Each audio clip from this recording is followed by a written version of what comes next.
Good morning and greetings from Northumberland. It's just before sunrise on a rather grey and damp morning, with the promise of more from Storm Christoph later in the day. In our gospel today, we continue these conflicts between Jesus and the religious leaders as Jesus heals on the Sabbath.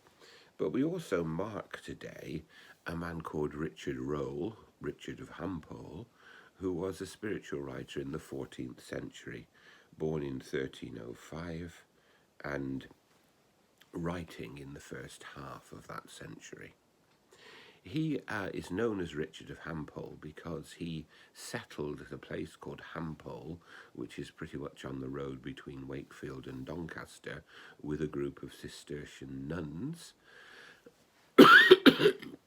And he lived there in what was a time of great upheaval. There was an economic uncertainty, there was the crumbling of many parts of society, and it was all a bit difficult at that time. And when he wrote, he was a sort of dropout. He left university to spend his time in solitude and reflection. And there were three things, so they say, that dominated his life. Firstly, he rejected the idea that Christianity might be about wealth and power, the sort of, if you're a Christian, you'll be successful idea that we still sometimes find in some Christian groups. God will bless us with wealth because we're his people. He rejected that, and he moved rather to an idea that we as Christians must make an individual journey towards God, that we might be transformed and enter into a deeper relationship with God. And he saw the suffering of Christ as a key to our understanding of the way in which we cope with suffering in the world. So he was an antidote to the wisdom of the age, but actually influenced Christian thinking very much.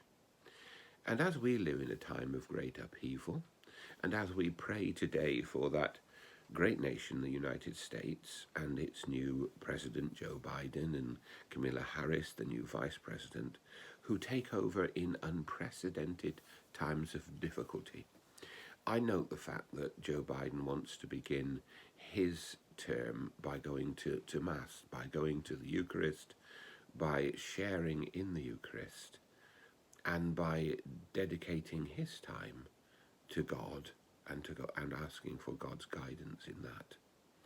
And we pray